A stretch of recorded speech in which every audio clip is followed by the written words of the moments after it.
আসসালামু আলাইকুম। সবাইকে কুমিল্লা স্কুল অফ ইকোনমিক্সের পক্ষ থেকে জানাচ্ছি শুভেচ্ছা। প্রিয় শিক্ষার্থী বন্ধুরা, আশা করি তোমরা সকলেই ভালো আছো। আজকে আমাদের আলোচনার বিষয় হচ্ছে একাদশ এবং দ্বাদশ শ্রেণীর অর্থনীতি প্রথম পত্রের তৃতীয় অধ্যায় নিয়ে। তৃতীয় অধ্যায়ে ৩টা টপিকস আলোচনা করা হয়েছে। উৎপাদন, উৎপাদন ব্যয় এবং আয়। তো আজকে আমাদের আলোচনার বিষয় হচ্ছে উৎপাদন ব্যয়।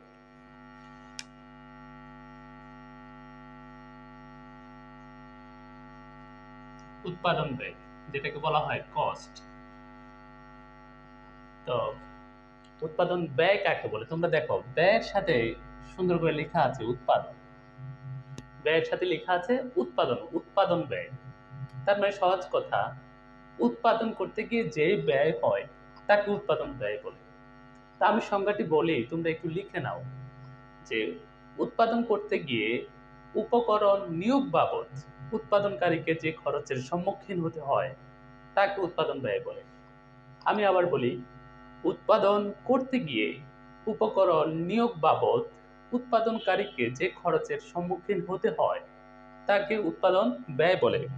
উৎপাদন ব্যয়কে সি দ্বারা প্রকাশ করা হয়, যেহেতু কস্টের প্রথম লেটারটা হচ্ছে সি, এই কারণে C equal function of Q.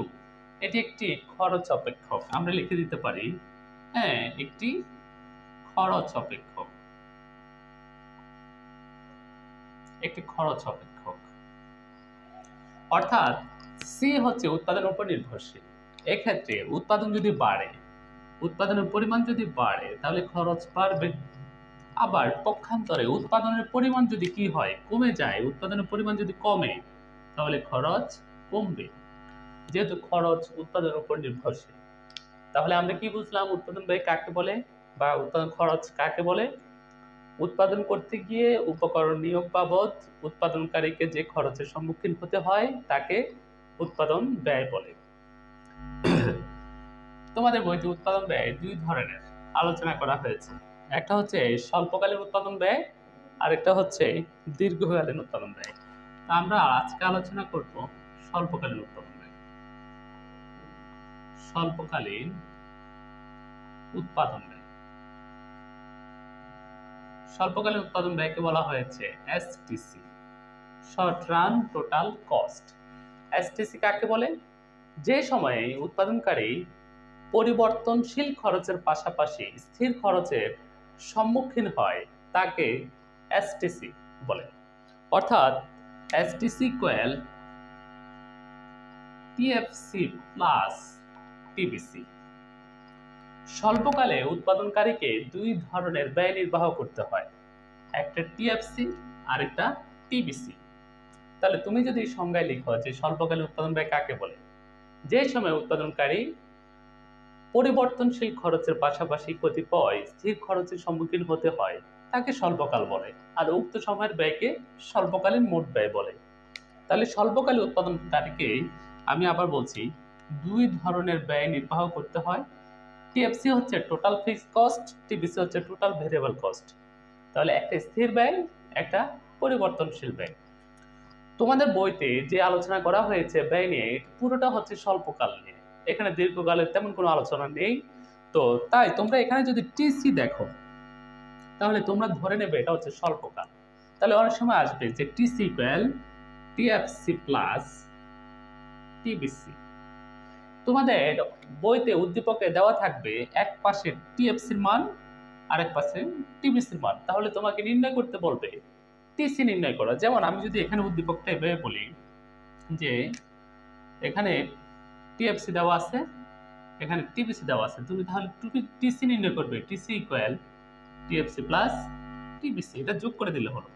টিএফসির মানটা হচ্ছে সবসময় স্থির থাকে, যেমন এটা যদি উৎপাদনের এককের ক্ষেত্রে এটা যদি 10 হয় তাহলে সবসময় 10, আর এটা ধরলাম 60, ধরলাম 100, ধরলাম 160, তাহলে আমাদের টিসি কত হবে? টিএফসি প্লাস টিবিসি, তাহলে 70, এখানে হবে 110, এখানে হবে 170। এভাবে আমরা টিসি বের করতে পারি, অর্থাৎ TC equal TFC plus TBC. আশা করি তোমরা বুঝতে পেরেছো। এখন আসো, আমরা এখানে দুই ধরনের ব্যয় পেয়েছি, একটা হচ্ছে টিএফসি আর একটা হচ্ছে টিবিসি। তো আমরা প্রথমে আলোচনা করি টিএফসি নিয়ে, যে টিএফসি কাকে বলে। টিএফসি হচ্ছে মোট স্থির ব্যয়। মোট স্থির ব্যয় টিএফসি, টোটাল ফিক্সড কস্ট, মোট স্থির ব্যয়। তো মোট স্থির ব্যয় কাকে বলে তোমরা একটু সংজ্ঞাটা লিখে নাও। যে খরচ উৎপাদনের উপর নির্ভর করে না তাকে টিএফসি বলে। সহজ কথায়, এর চেয়ে বেশি লেখার কোনো দরকার নেই। তাহলে আমি আবার বলি, যে খরচ উৎপাদনের উপর নির্ভর করে না তাকে টিএফসি বলে।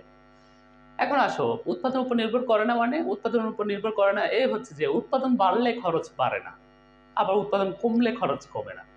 এমনকি উৎপাদনের পরিমাণ যদি শূন্য হয়, একটা নির্দিষ্ট পরিমাণ খরচ বজায় থাকে, সেটাই হচ্ছে কি টিএফসি। যেমন টিএফসির খরচগুলো কি কি আমরা লিখি। যেমন আমি বলতে পারি ভবন নির্মাণ ব্যয়। ভবন নির্মাণ ব্যয় এটা টিএফসি, এটা উৎপাদন করার আগে করতে হচ্ছে আমাকে। তারপরে মূলধন যন্ত্রপাতি ক্রয় করছি, মূলধন যন্ত্রপাতি ক্রয়, এটাও উৎপাদন করার আগে করছি। তারপরে আমি কিছু স্থায়ী কর্মচারী যখন ভবন নির্মাণ করছি তখন থেকে নিয়োগ দিয়ে দিচ্ছি, তাহলে স্থায়ী কর্মচারী বেতন,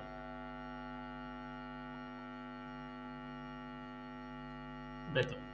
তারপর আমি ভবন নির্মাণ করার পর আমি বিদ্যুৎ সংযোগ দিয়ে দিয়েছি, তাহলে বিদ্যুৎ সংযোগ। এগুলো হচ্ছে আমার টিএফসি, অর্থাৎ যে খরচটা তুমি উৎপাদন কার্যক্রম শুরু করার আগে করে ফেলেছো, সেটা হচ্ছে কি টিএফসি।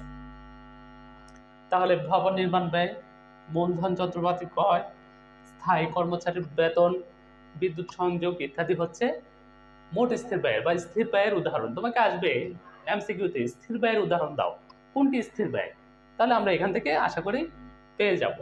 এখন টিএফসি রেখার আকৃতি কেমন? যেহেতু টিএফসি উৎপাদনের উপর নির্ভর করে না, এই জন্য টিএফসি রেখাটি ভূমি অক্ষের সমান্তরাল হয়ে যায়। টিএফসি এটা কিউ এবং লম্ব অক্ষে দেখলাম টিএফসি। দেখো, উৎপাদনের পরিমাণ Q1 হলে এখানে এই বিন্দুতে টিএফসি, উৎপাদনের পরিমাণ Q2 হলেও এক বিন্দু, টিএফসি উপরে উঠছে না। এই জন্য এই কারণে টিএফসি রেখাটি হচ্ছে ভূমি অক্ষের সমান্তরাল। তোমরা নিচে দিয়ে লিখে দিতে পারো চিত্র মোট চিত্র স্থির ব্যয় রেখা।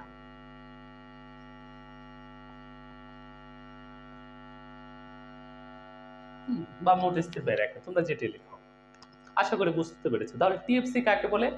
যে খরচ উৎপাদনের উপর নির্ভর করে না তাকে টিএফসি বলে। টিএফসির উদাহরণগুলো কি কি? ভবন নির্মাণ ব্যয়, মূলধন যন্ত্রপাতি ক্রয়, স্থায়ী কর্মচারী বেতন, বিদ্যুৎ সংযোগ ইত্যাদি। টিএফসির রেখার আকৃতি কেমন? টিএফসি রেখাটি ভূমি অক্ষের সমান্তরাল। আচ্ছা, আমাদের আরেকটা ব্যয় রয়েছে, সেটা হচ্ছে কি টিবিসি। টিবিসি মানে হচ্ছে মোট পরিবর্তনশীল ব্যয়। পরিবর্তনশীল ব্যয়, তো মোট পরিবর্তনশীল ব্যয়কে আমরা বলি টিবিসি, টোটাল ভেরিয়েবল কস্ট। কাকে বলে সংজ্ঞাটা লিখে নেবে তোমরা। যে খরচ উৎপাদনের উপর নির্ভর করে তাকে টিবিসি বলে। আমি আবার বলি, যে খরচ উৎপাদনের উপর নির্ভর করে তাকে মোট পরিবর্তনশীল ব্যয় বা টিবিসি বলে। তো এক্ষেত্রে আমি বলতে পারি যে উৎপাদনের উপর নির্ভর করে মানে হচ্ছে উৎপাদন বাড়লে খরচটা বাড়ে, আবার উৎপাদন কমলে খরচ কমে। উৎপাদন যদি শূন্য হয় খরচও শূন্য টিবিসির ক্ষেত্রে। তো টিবিসির উদাহরণগুলো কি বলতে পারি? আমি বলতে পারি কাঁচামাল ক্রয়। কাঁচামাল ক্রয় করতে গেলে আমি উৎপাদন শুরু করব, তো আমার কাঁচামাল ক্রয় করতে হবে। কাঁচামাল ক্রয় হচ্ছে টিবিসির উদাহরণ। আমি বলতে পারি স্থায়ী কর্মচারীর, অস্থায়ী কর্মচারীর বেতন। তারপরে আমি বলতে পারি অবচয় ব্যয়, অবচয় ব্যয়, পরিবহন ব্যয়।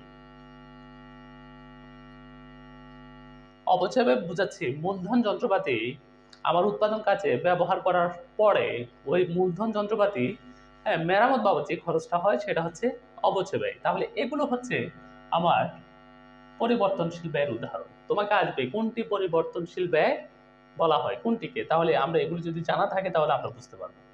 তো যেহেতু টিবিসি উৎপাদনের উপর নির্ভর করে এই জন্য টিবিসির রেখাটি ভূমি অক্ষ থেকে শুরু হয়, এটা হচ্ছে টিবিসি।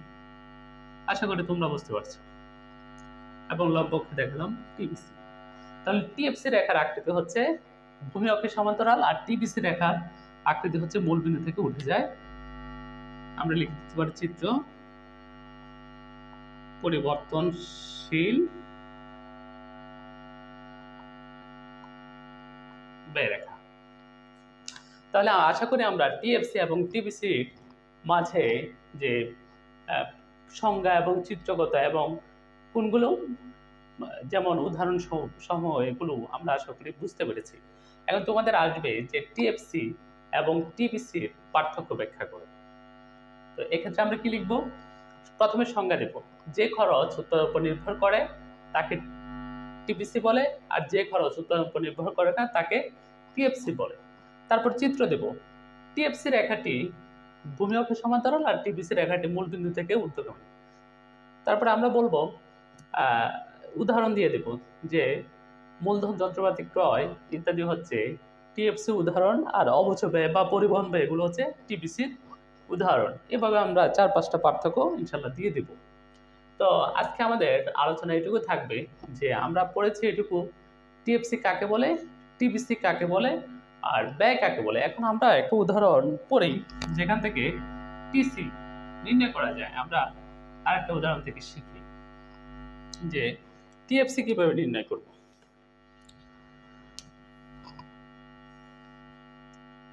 টিসি কিভাবে, যেমন কিউ দেওয়া আছে উৎপাদন পরিমাণ, তারপরে টিএফসি দেওয়া আছে আর টিবিসি দেওয়া আছে।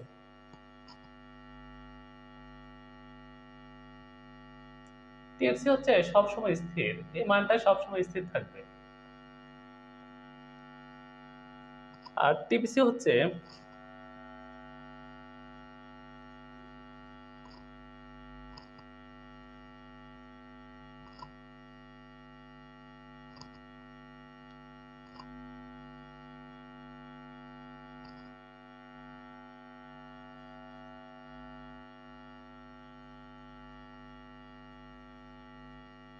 এখানে উৎপাদনের পরিমাণ কিউ দেওয়া আছে, টিএফসি দেওয়া আছে যার মান স্থির, এটা উৎপাদনের উপর নির্ভর করে না, আর টিবিসি দেওয়া আছে 160, 100, 260 এবং হচ্ছে 500। তোমাকে গ নম্বরে বলবে মোট ব্যয় নির্ণয় করো, মোট ব্যয় টিসি নির্ণয় করো।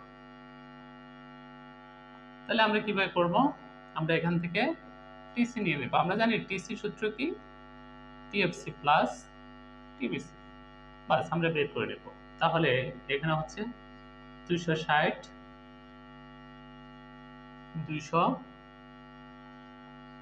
360, তারপর হচ্ছে 600। আমাদের টিসি নির্ণয় করা হয়ে গেল। আশা করি তোমরা বুঝতে পেরেছো। আমরা আগামী ক্লাসে আলোচনা করব এসি রেখা কিভাবে অঙ্কন করতে হবে, এসি রেখা অঙ্কন করে এর আকৃতির উপর মন্তব্য করতে হবে, এবং এমসি রেখা অঙ্কন করে এর আকৃতির উপর মন্তব্য, তাছাড়া এসি এমসির সম্পর্ক। এই প্রশ্নগুলো তোমাদের জন্য খুবই খুবই গুরুত্বপূর্ণ, বিশেষ করে যারা 25-এ এইচএসসি পরীক্ষা দেবে তাদের জন্য আরো খুব বেশি গুরুত্বপূর্ণ। তো আজকে এ পর্যন্তই, সবাই ভালো থাকবে, আল্লাহ হাফেজ।